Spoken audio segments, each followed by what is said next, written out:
All right. Got kind of a late start. Honestly, to tell you the truth, it's a miracle I'm streaming today. I know I missed a couple last week because like it's been crazy. My day has been crazy too. So thought maybe I would actually like try to squeeze a stream in here. Uh, so yeah, it is what is today? It's Tuesday. Yeah, that's how bad it's been. I don't know what day it is or nothing. But as you can see, we are not in Blender today. We are in a completely different program. We are back in Adobe Animate. It's a funny story. So like, you know what happened is they low-key just like took the money out my account. They were like, ha. So I paid for the privilege to use Animate today. And so that's what's gonna happen. Since I paid for it, since they got me. But it works out though, because actually with this shot that I'm on, this is the last shot of that animation. Even though I still gotta go back and like fix shot 10 after this. But if you look at this, it's the last shot. So I had some issues with this in Blender because the first issue is I did these storyboards in Storyboard Pro, and my Storyboard Pro file's corrupted, and so you see there's like a zoom on this first part before it gets like right here, and then it's an animated zoom. So like from here all the way back, that's camera, and then once it gets here, I'm like drawing her head bigger. And so for the layout for this turn where she turns around, I need that camera turned off. I need that zoom to not be in here for me to keep her on registration when she turns to look at the camera. I can't really do that with this zoom. So like I tried to do some things in Blender, but what I'm gonna do is I'm gonna use my storyboards as a layout, and I'm gonna go through and trace over all these drawings, and then up until it gets right here, and then resize them so that they are all the same size, so I can just get an even turn right here. Because I would just like trace these with the zoom, but for some of these turns I'm gonna have to in between it to make it smoother. So like from here to here, I probably don't have to in between that, but from like this to this, I'm gonna have to in between that. From this to this, I'm definitely gonna have to in between that. And I just don't feel like killing myself for this shot. So part of that is me just jumping back into Adobe Animate and using a program that I'm like really fast in. Because like I said, I kind of tried to mess around with this in Blender and I tried to resize the boards in Blender, and I also was trying to set it up in this weird kind of way with the camera. And I was like, Animate just has the camera as a layer that I can already use. Like I don't have to worry about taking the 3D camera and converting it to 2D. I kind of don't really know how to use the actual camera in Blender yet. So we're back in Animate for this last shot. It's just one shot. And so having said all that, I'm gonna get up real quick and go get my coffee, because I made a coffee, because it's been that kind of day. It's what, 8 o'clock? It's 7:53. It's a late night coffee kind of day. So I'll be right back.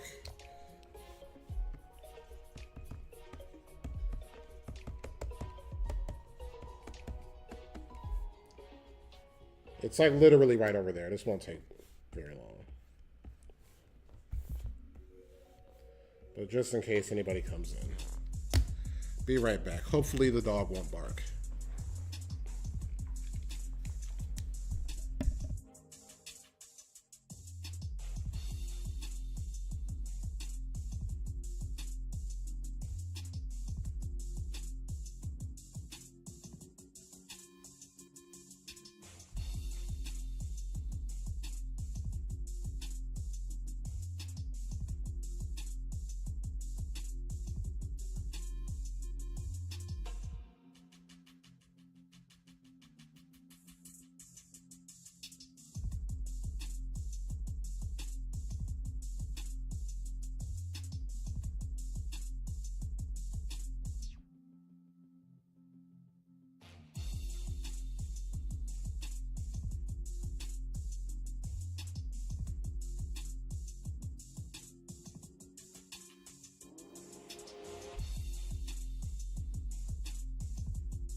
Okay, I'm back.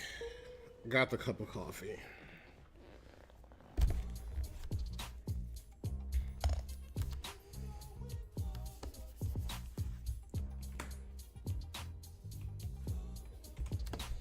One thing that's funny, as much as I complain about Animate, I feel like mad comfortable being back in this program because I can move at a certain speed without having to be careful.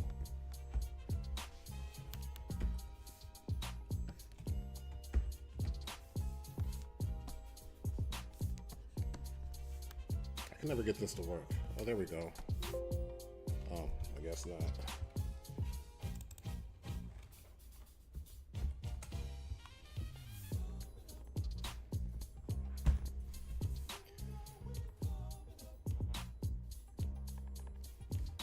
So, why are you barking? No bark. Don't bark. I was like about to say something and I don't remember what I was going to say.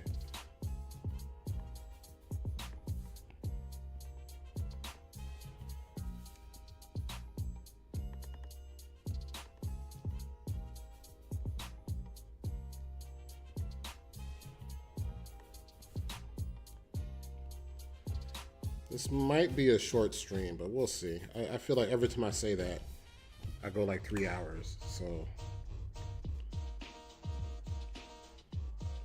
I have a little bit of client work I got to do after this stream, but it's just to sketch something, so it's not that serious. Now, the thing that sucks is I've been using Blender for so long, I have to sit here and think what keyboard shortcut to press before I press it.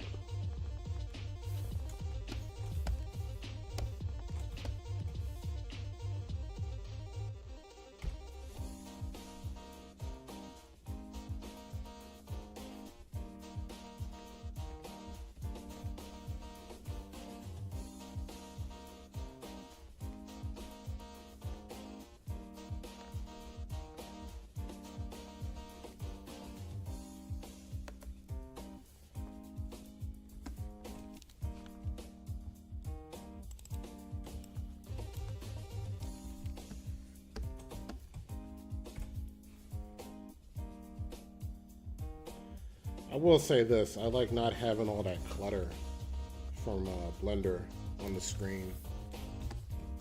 I'm gonna try not to make this whole stream about me glazing Animate.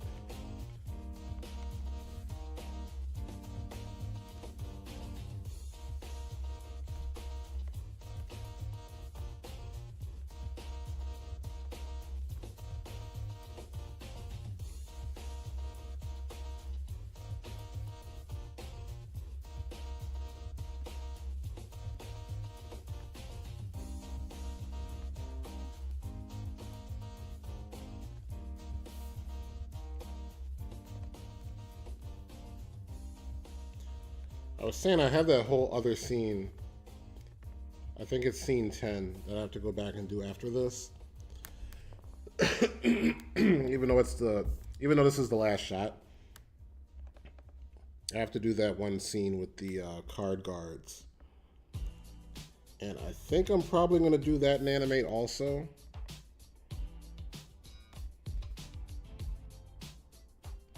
Just for the sake of my sanity.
Now, should I go through and trace all these frames first and then try to line them up, or should I line each one up as I go?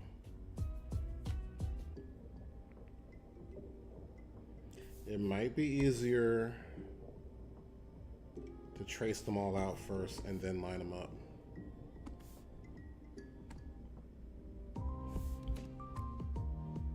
So I only gotta get to here. Once we get here, then we can start animating the zoom.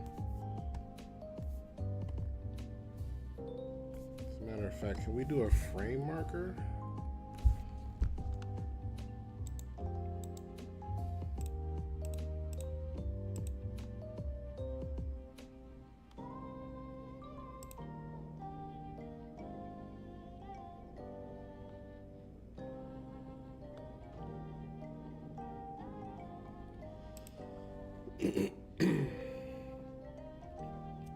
You know, that might be a Toon Boom thing I'm thinking of. I'll remember at frame 90 to stop.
You know, now that I'm looking at this, like I'm doing this, I'm like, you know what? I might be able to just in between I might be able to in between this with the zoom. Like I was afraid that was gonna be like too much to keep track of, but I might be able to do it. So we'll see. Because another problem is the hair is supposed to be moving, so.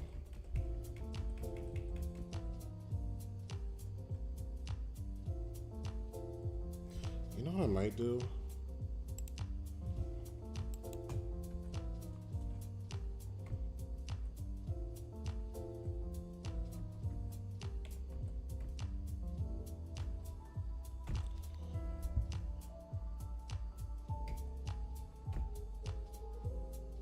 Okay, you know what I'm gonna do? Is I'm gonna trace all these frames out. And then I'm gonna like take this frame and scale it up so it matches the board right there, and then in between it from that.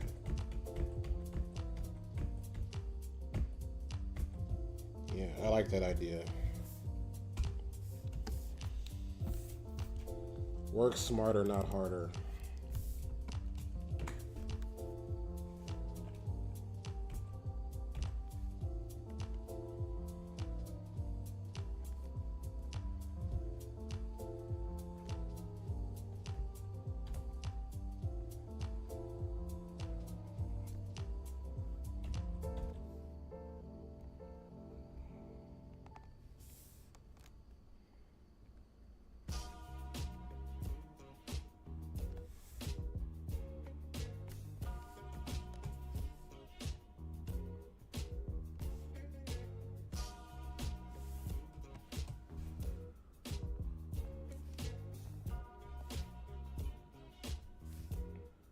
You know, Blender's all well and good, but that might be the last time I work on it for a while. I think my experiment was successful. The whole purpose of me using it was just to see if I could implement it into my workflow. And it can be. I also just wanted to see like if I didn't have access to Adobe Animate and that was all I had, would I be able to still do like quality work? But there are certain things I know how to do in Animate. And like I have certain go-tos and tricks and stuff that I can use in Animate that just makes my quality of life better while I'm working on stuff like this.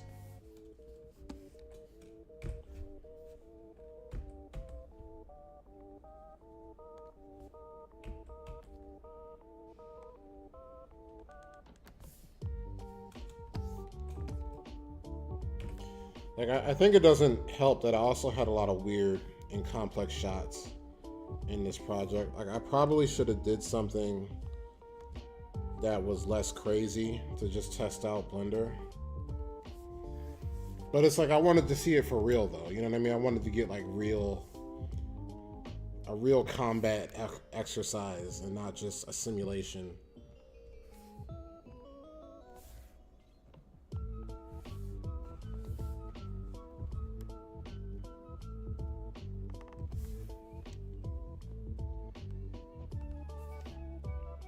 Need actual battle data from Blender.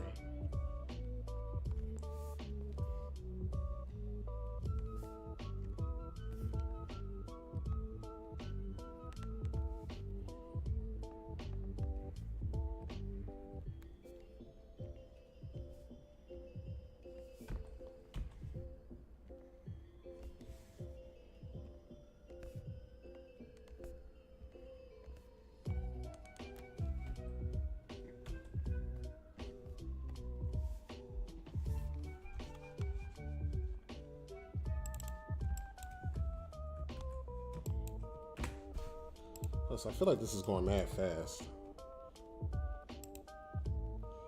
Like I said, we only gotta make it to this frame. So what I got, what, 1, 2 frames after this?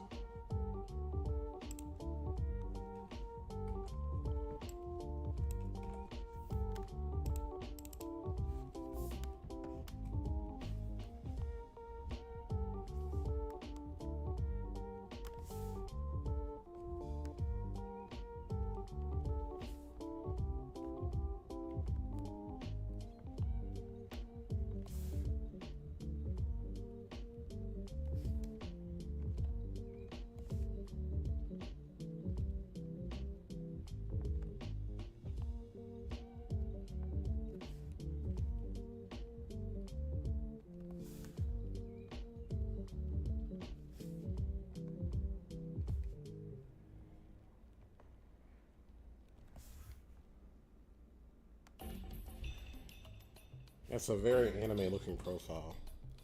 Sometimes that doesn't bother me so much.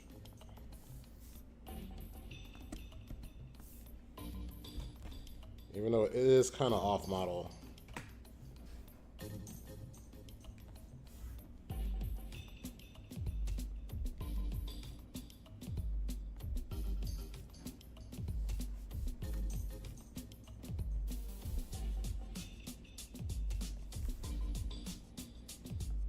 I was just messing around in a 3D program for a couple days trying to learn it. And so I was following along on this tutorial. And the guy was making like Solid Snake in his tutorial. And so I was like, I'm gonna follow along with this, but I'm gonna make Alice and just use my own character. And I didn't think about how this hair, this and some of this, and like this, it kind of doesn't make sense in 3D space. So like even now I'm rotating it and I'm kind of like cheating it.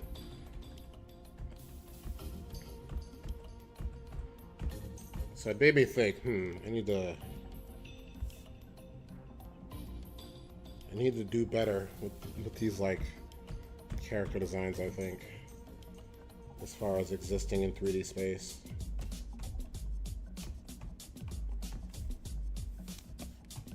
Fake it pretty good though.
Oh man, this coffee was necessary.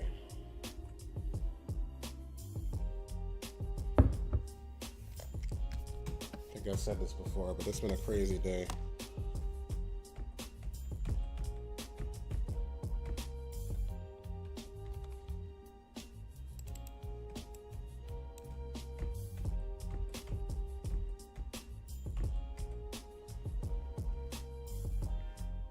Man, Storyboard Pro really messed me up in this situation. Like, if this was paid work or client work or something where they needed the boards, I would kind of be in trouble.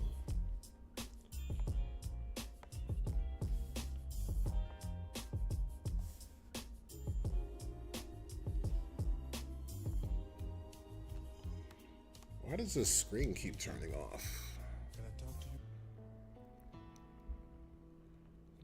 This screen, I think, let me see.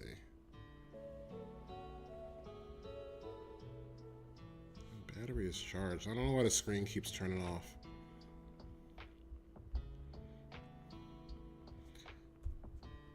This is literally how I see the chat. If that screen turns off, I'll forget I'm streaming and then just work on this straight through.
I was saying though, before this screen cut off, Storyboard Pro kind of messed me up. The problem with Storyboard Pro is I really like it for making storyboards, but when I have to jump from Storyboard Pro into Animate, it's kind of not great compared to going from Storyboard Pro to Toon Boom.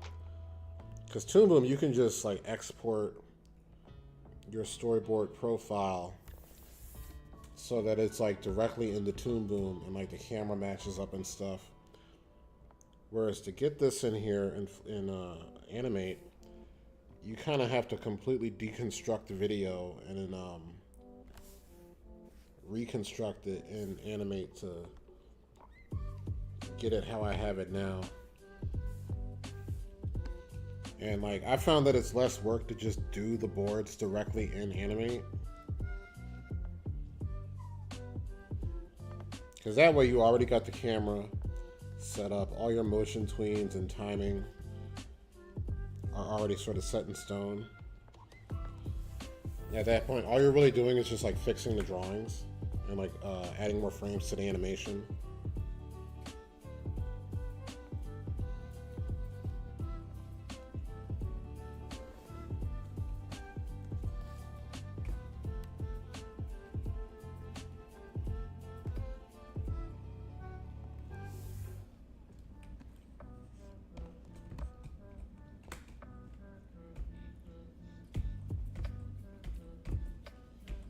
Realizing I didn't draw an eyebrow in this frame.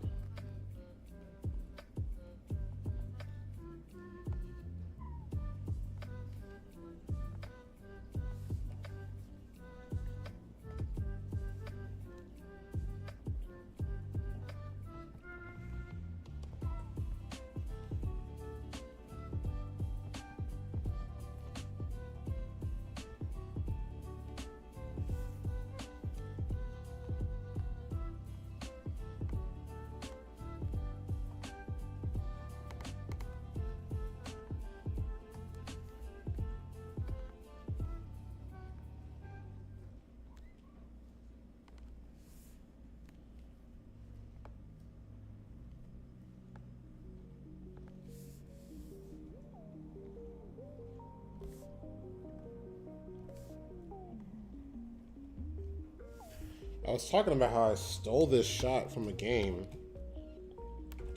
and I was like, guess what game I stole this shot from? Expecting everybody to recognize it. Nobody knows what I stole this shot from. I'm low-key disappointed because I'm like, oh, y'all, it's not instantly recognizable. Maybe that's good. You know, what'll happen is after I made this, somebody will be like, he stole this shot, without realizing I did it intentionally because I wanted to sort of make an homage to that game. But like, if nobody knows what it is, if nobody knows where I stole this shot from, I'm just gonna not say anything. As far as you know, I didn't steal this shot. I completely made it up.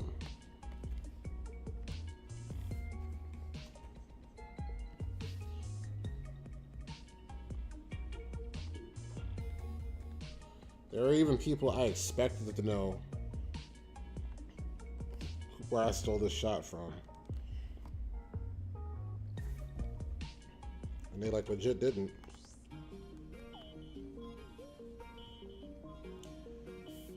The game might be too old though. It might be a sign of my old age.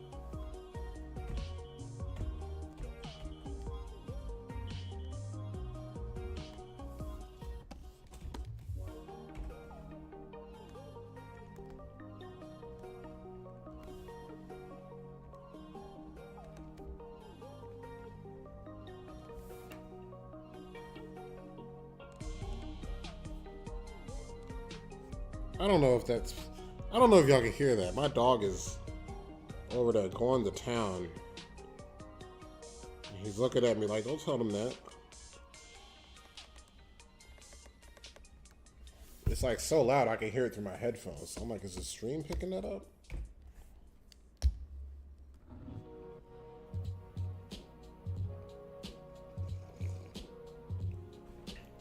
If the camera wasn't locked down, I would pan over so you could see his face. He's kind of like, mind your business.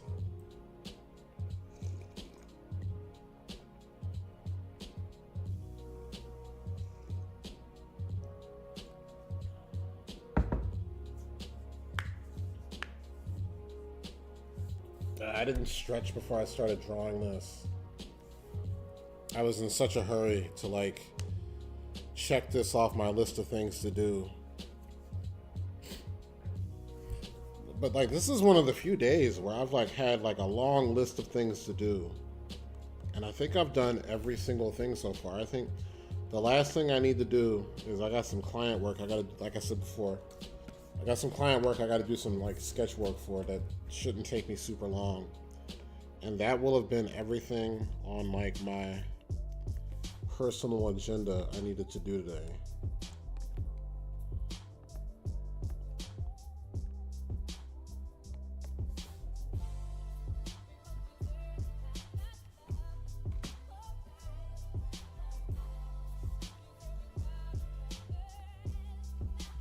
It's crazy because I feel like that never happens.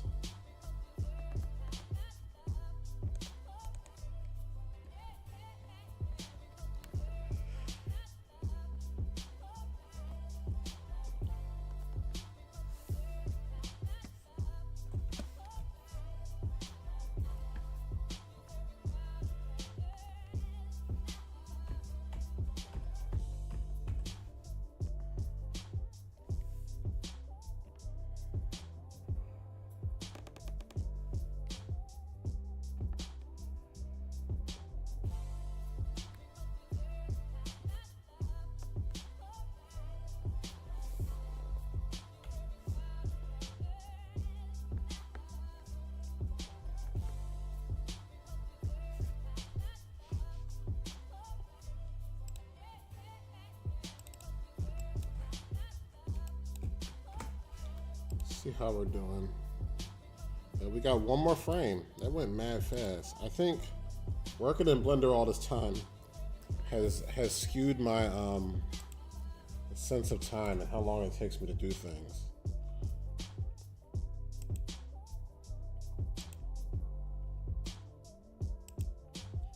I'm probably gonna have to in between these frames, but this will be easy. This part's easy. It's this turn that I was really worried about.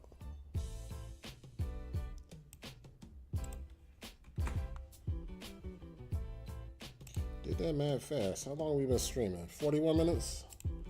If you don't count the 10 minutes for making coffee.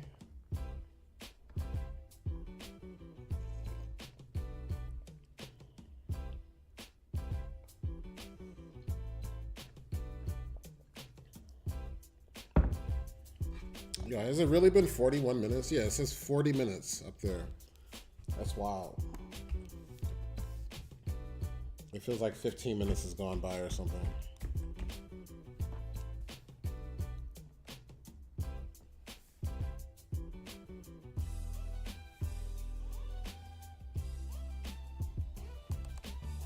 His face is kind of wonky looking.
I feel like I don't get to draw this character smiling a lot. She's always in some angry, badass fight pose or something.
This is the only thing about anime.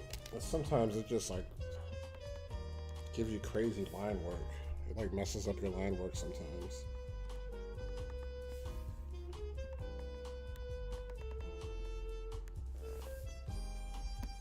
I do think Blender has better default drawing tools in Animate.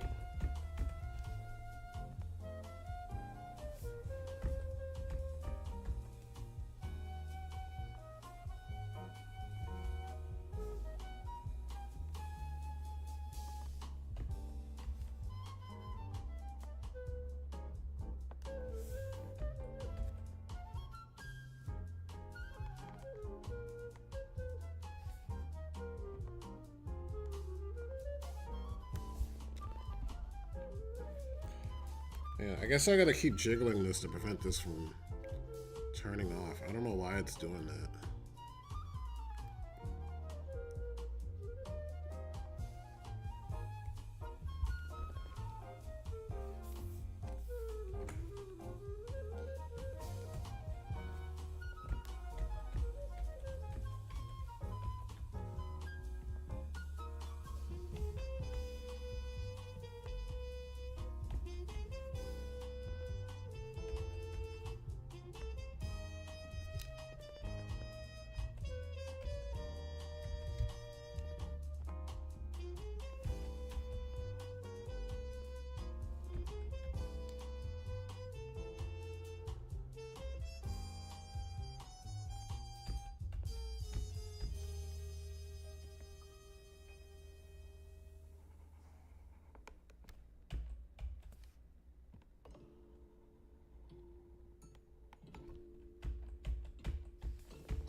There's this thing that Disney animators talk about. Well, they used to talk about back in the day when they were doing like 2D films and stuff, and how for them, you know, they would spend like 3 years working on one character. And I don't remember who it was, what specific animator it was, but they were talking about how you spend like all this time drawing this one character, and you spend so much of that time feeling like you don't really understand how this character moves and like how to rotate them and stuff. And then when you finally sort of have it down, when you're like, you know, I really understand this character and I can like draw this character doing anything, you're on the last shot. And that's literally what I'm going through right now. I mean, I'm definitely going to be drawing her more after this, but I feel like right now in this moment, I've sort of like mastered my understanding of trying to like rotate her crazy hair and like draw her on model without having to look at the model sheet. I'm like, I finally feel like I got this down, and it's the last shot.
Using the boards as layouts is pretty on point.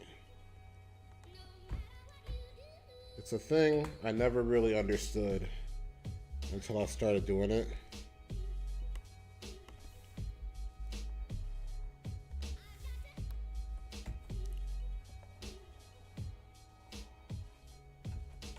You know, it's seemingly more work on the front end. But it is nice to not have to do this 100% from scratch.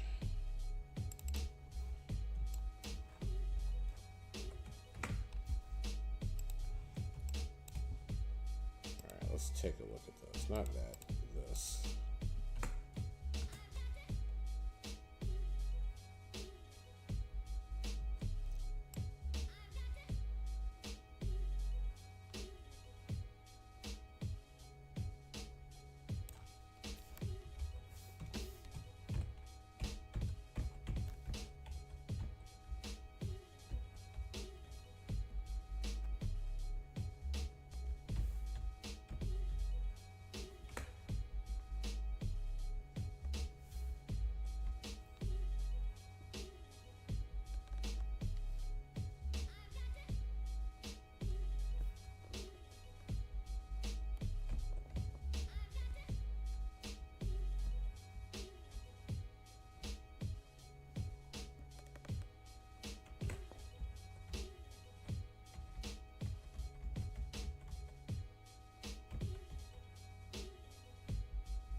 Now I'm like, how did I say I was going to do this?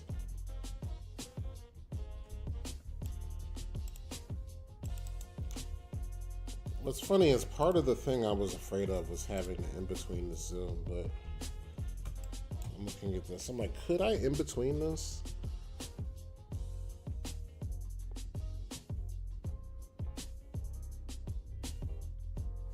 I could do it raw like that, but who wants to work that hard? We'll just stick to my original plan.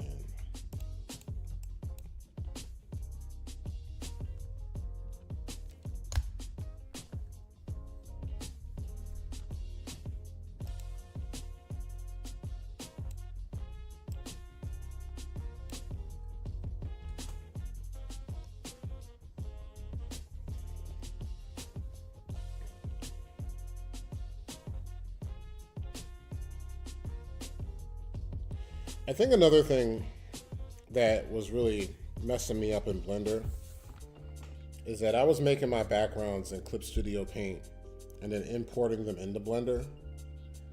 And I honestly feel like Blender, if you're doing 2D in Blender, you'll probably get the best result just doing everything 100% in Blender. Because they also have they have certain brushes that simulate more of a textured brush and stuff. So you can kind of do painted looking backgrounds in Blender. But I think one of the issues I have is that not only am I doing backgrounds in Clip Studio Paint and having to import them, but they're also layered on top of each other and they have to move at different rates and stuff. And when you import stuff into Blender, unless there's a way to do it I haven't figured out yet, it just kind of just throws everything in there. And then you got to go back and manually resize it. And it's kind of like, what's the point of meticulously making sure all this stuff lines up in Clip Studio if you still got to go and reorganize everything so it fits right? So there's a couple shots like that. There's a shot I had of the where the background is almost like a circle and it's rotating while they're running and stuff.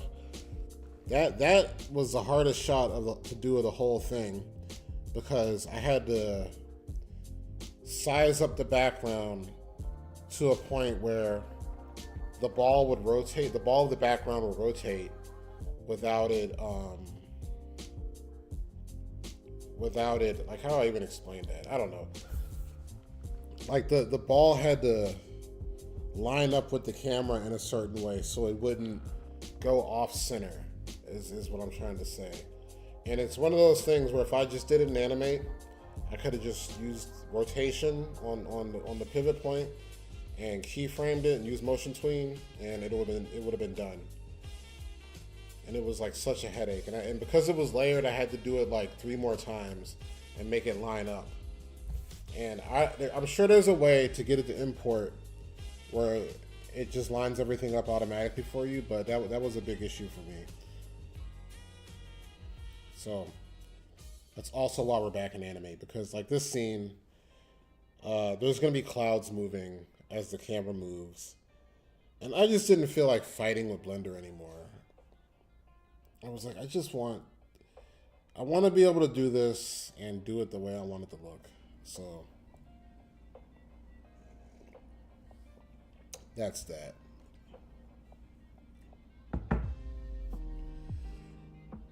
So the next thing I got to do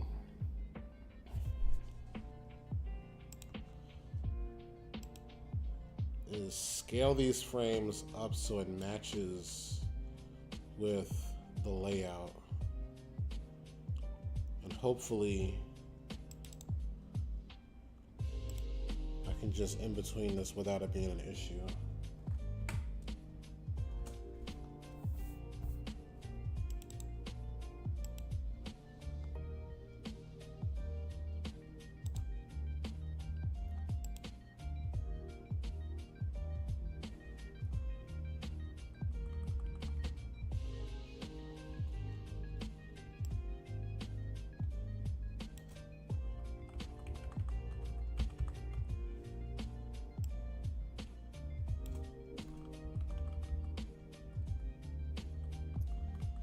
Some of this is not going to line up because I corrected some of the shapes.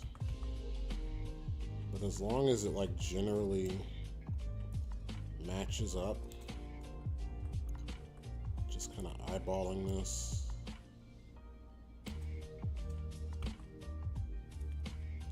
So that's pretty close.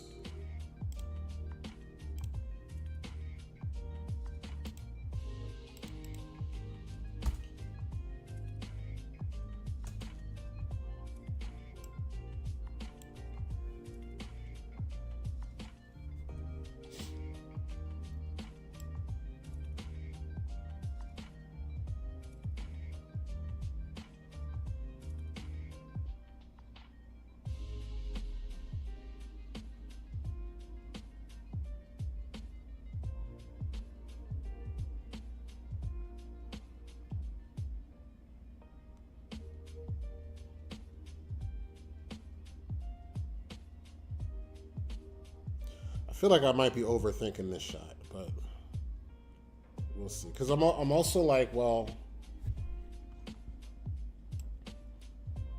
where do I make the space for the in-between?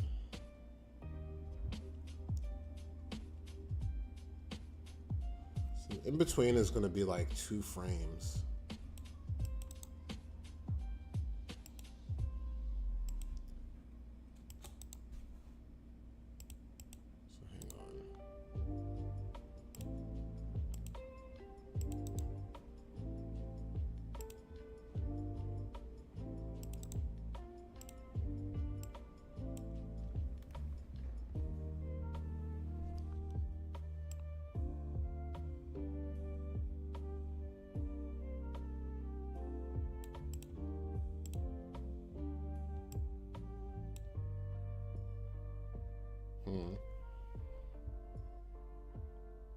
It's still kind of the same problem, though.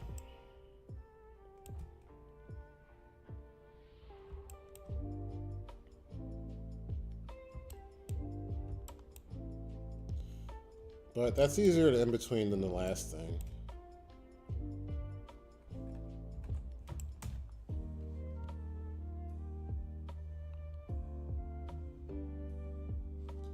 I think another thing that's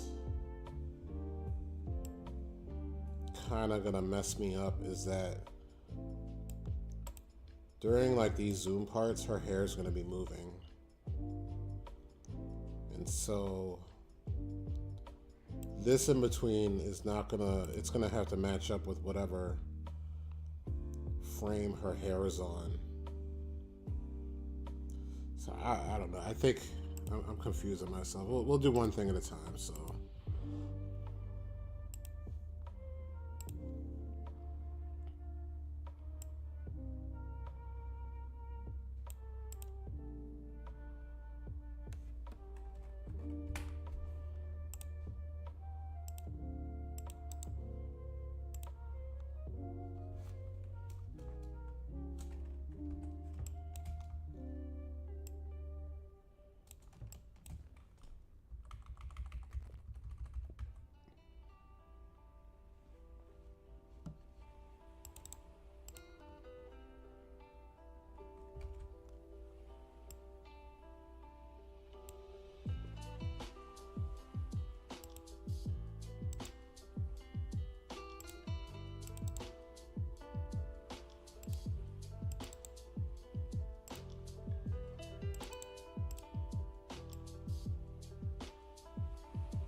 What's also funny about this is I brought this in to animate thinking I was going to need the camera.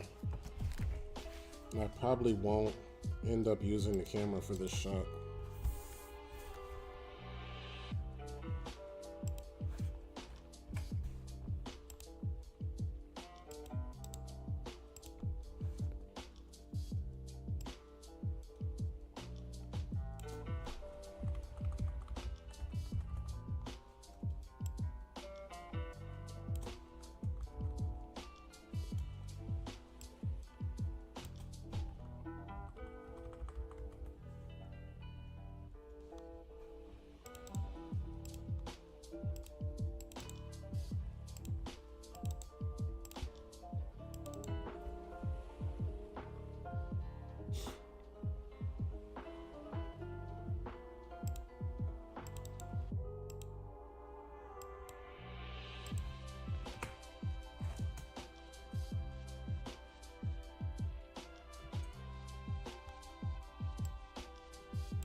Then once we get right here, this is all just straight animation.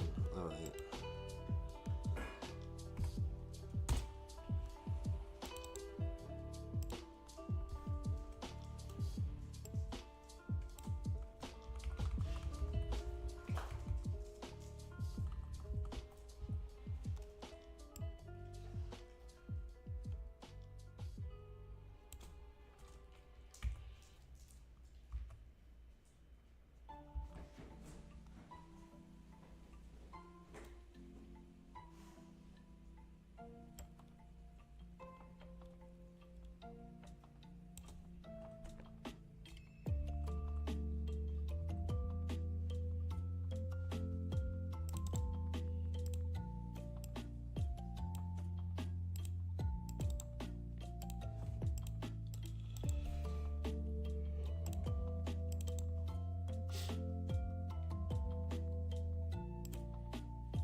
All right, I think I figured this out.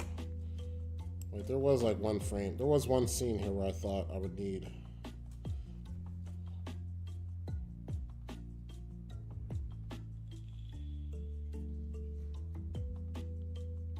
I might need 2 frames for this.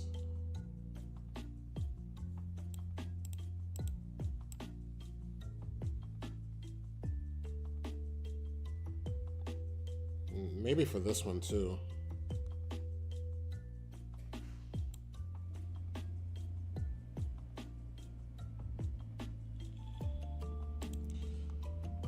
I guess if I need more frames, I can probably add them afterwards.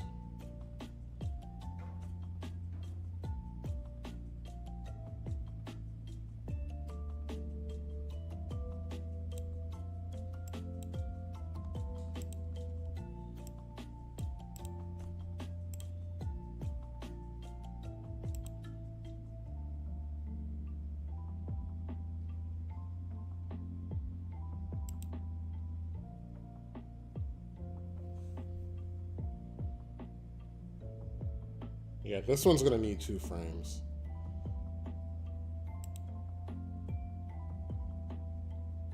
Maybe not this one. Definitely this one though.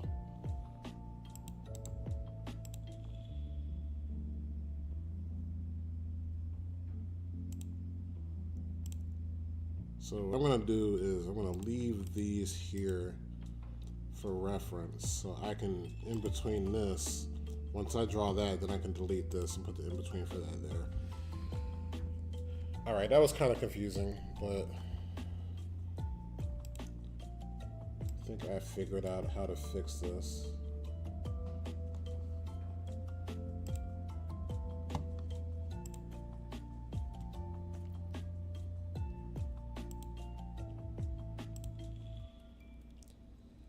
So maybe I'll do an in between. It's been about an hour.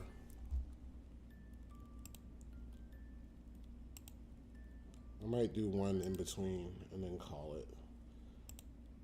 Doing in betweens can be time consuming too, so we'll see. I'm gonna make sure I save. Yeah, let's save this as a new file.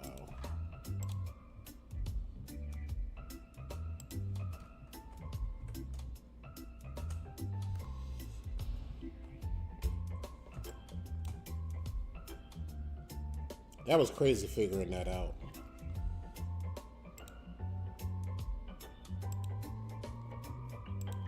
That type of strategy is like why I play video games. I feel like playing video games trains you for problem solving like that.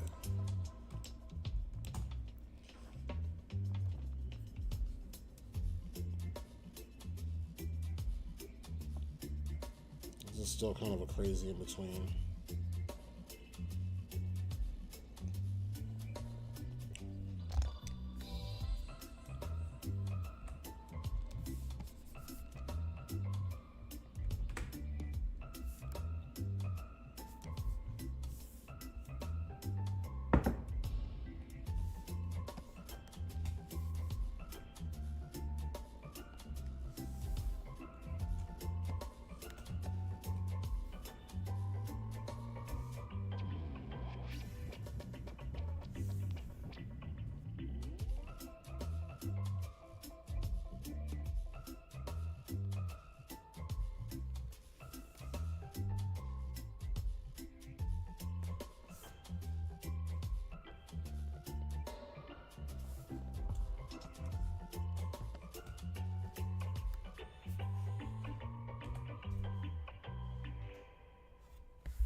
You know what I'm thinking about doing? So, okay. I have a trick for doing in-betweens like this. When they're separated like this.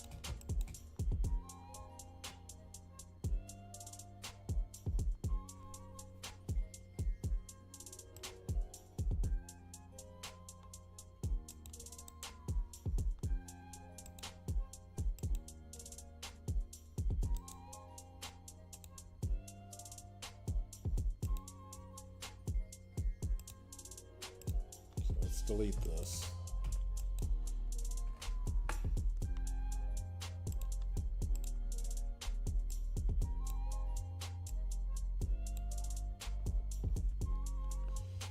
So the trick for this is a thing that Toon Boom calls shift and trace.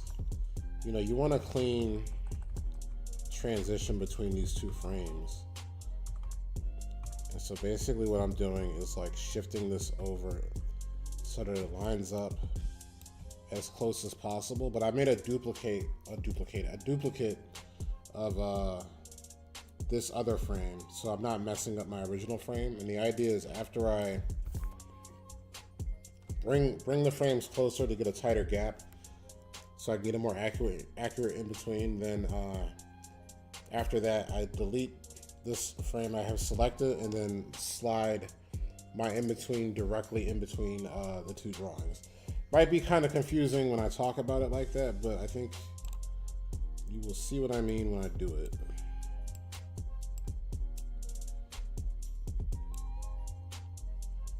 But Toon Boom has like a setting that'll let you do this without messing up your actual drawings, called shift and trace. It was a thing I did for a long time without like having a specific name for it. It's just like, let me slide these frames around, and then that'll give me a more accurate in between.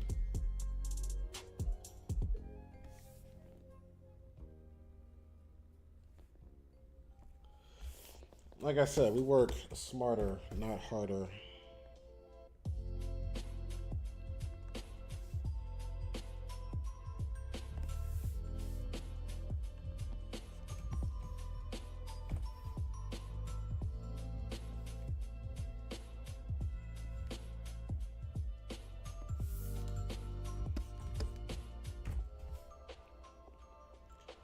I feel like in-betweening, like being a really good in-betweener, is one of those things that gets slept on. They kind of treat it like it's kind of grunt work, and I guess like on a large scale it is.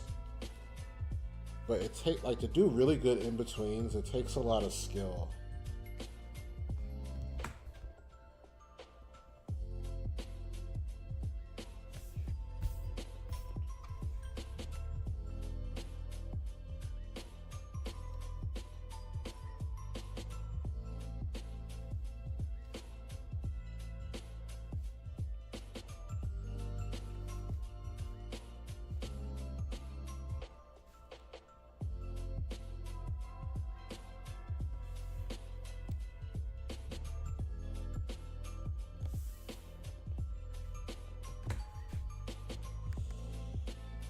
What about this ear?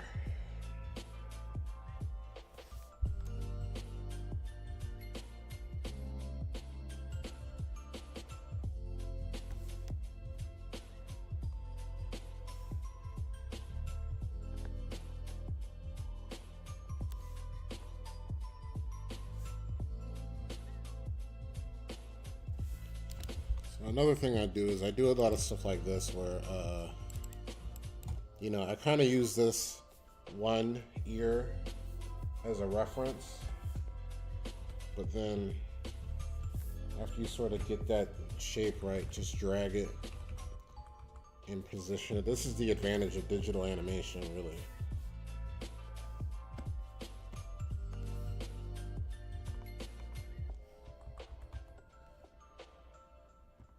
And you kind of position it so you got your perfect in between on the ear.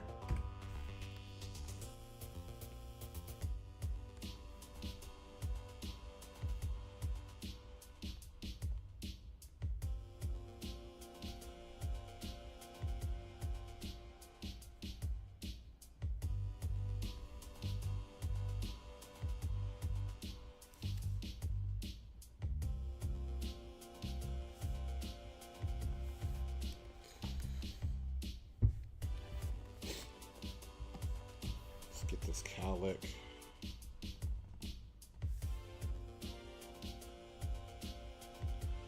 Oh, you know, another thing I was thinking about, I had said the hair is supposed to be moving. It might, we'll deal with that when it's time to do that part.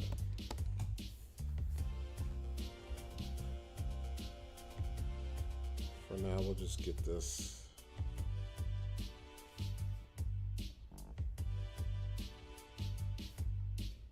So now that I remember that, I'll probably go through and like do the moving holds with the hair moving before I do the rest of the in-betweens, because like once the hair moves, it's either going to be like favoring this side or favoring this side. It's probably not going to be this frame. But I feel like without context, it's probably really confusing to even see what I'm talking about.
The Kingdom Hearts music.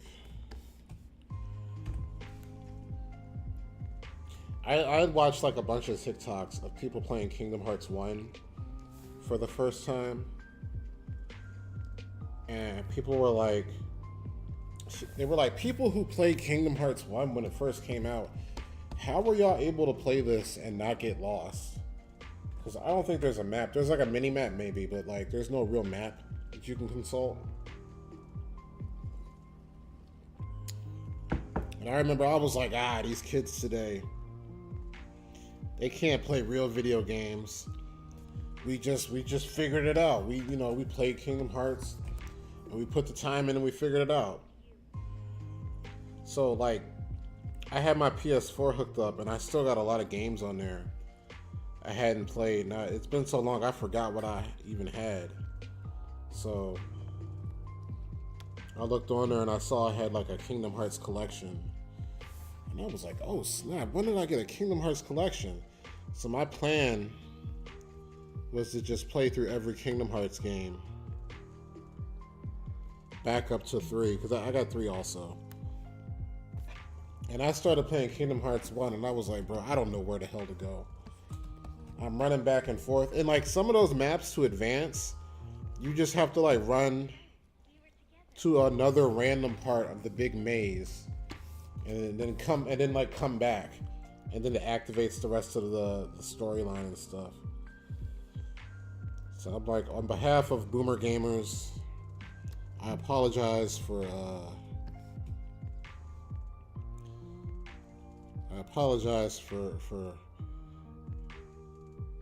suggesting that Kingdom Hearts 1 was easy to navigate.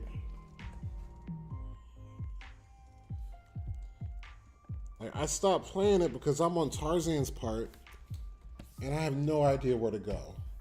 There's only 4 places you can go. And I've just been wandering around trying to figure out how to activate the next like event. And I was like, that's what I get for being an old man and shaking my fist at the cloud. Talking about kids today.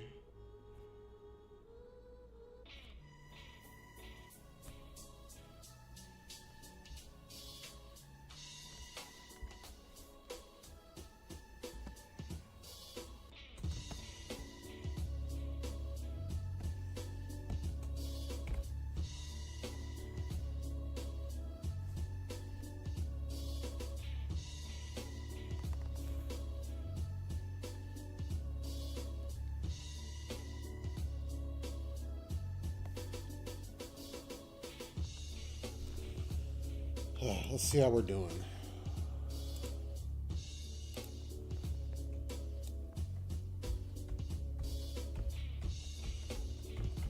Yeah, look how smooth that is, that transition.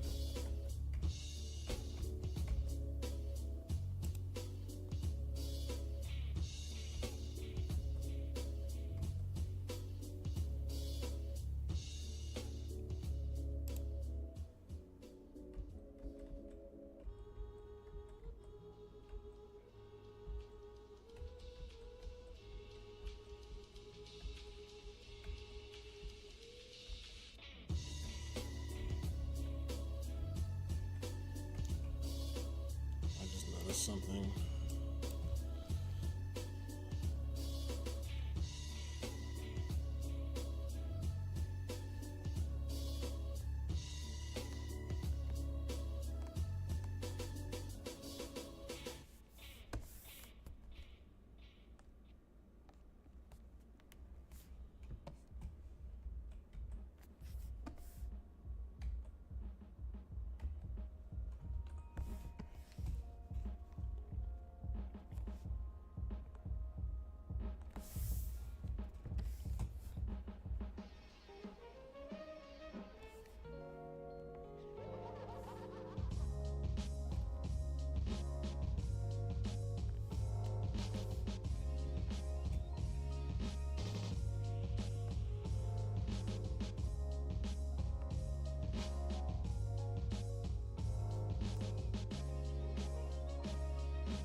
Not gonna lie, this hair is kind of intimidating. I'm like, what?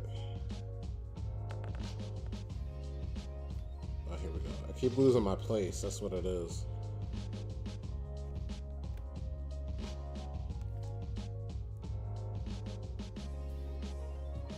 All right, I think that's it. I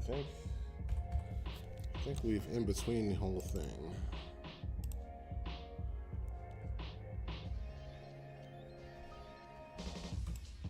That is a shift and trace. So then you delete your reference. What are we doing? Clear keyframe.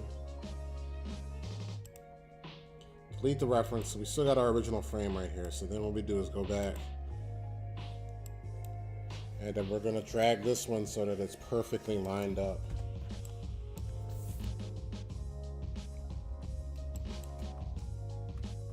Get our perfect in between. Near perfect anyway.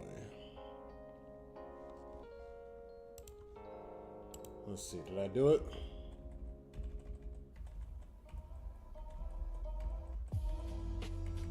Now we can see if I missed anything.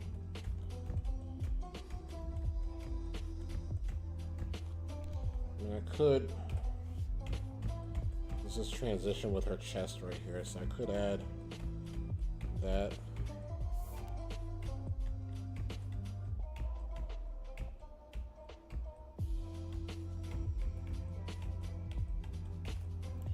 Her neck kind of just pops out right here, so.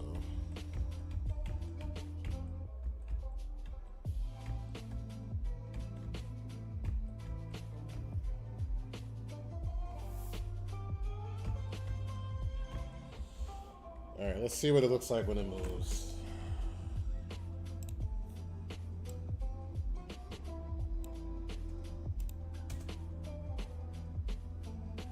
Yeah, pretty nice.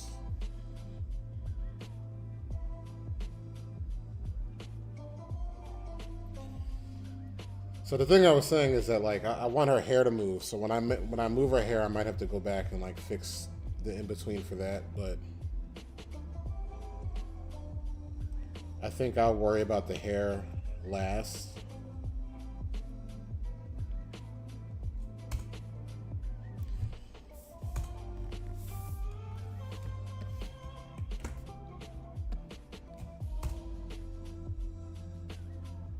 Yeah, shift and trace. I don't know if I explained that where it makes sense. But, you know, basically like if, like let's say you got, how do I simplify the way you explain shift and trace? Like really what it's based on is, Like if you're working on paper, you would take your paper up off the pegs and then place it like on top of the other drawing on your light box. But I guess the best way to think about it is that like you got this and you got this. This is your first frame, this is your third frame. You got it in between these two, right? So this frame has to go over here. And if we imagine that this is a complex drawing and not just a line, you got to make this transition. So the idea is that you make a copy of this frame. I'll do that. You make a copy of that frame, bring it over so that when you use the onion skin, you have a perfect sort of lined up spot where you can see where the in-between is going to go. And you draw that, and then you delete your reference drawing, you get your perfect in-between, and then you move it back where it's supposed to be on number 2. So that's really the simplest way I can explain shift and trace.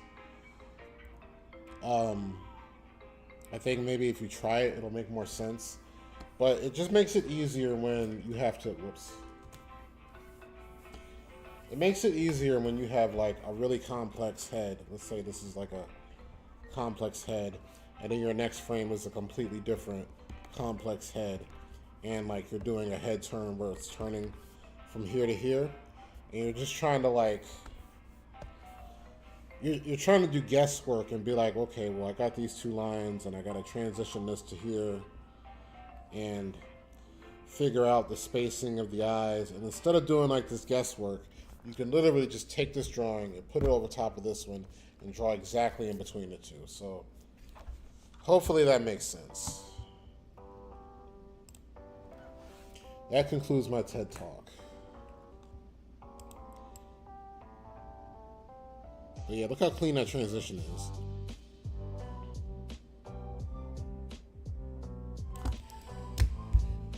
So yeah, that's it. I think that's the stream for right now. I know I missed a couple last week, but I'm gonna try to make up for it. So I don't know. I'm like, today was crazy for me, and Thursday is also probably going to be crazy for me, but I'll try and see if I can stream on Thursday too. Especially now that I've kind of figured out this Zoom. So now that I've got like the hard part of this figured out, I'm not going to in between any more of these, like I said, because I need the hair to move. But what I'll do, or maybe, I don't know.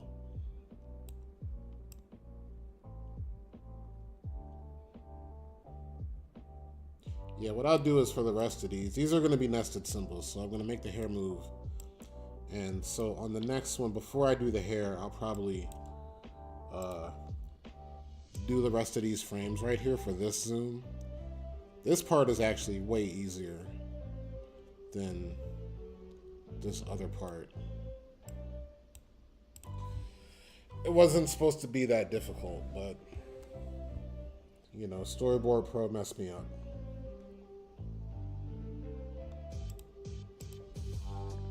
So that's it. I will see you around next stream.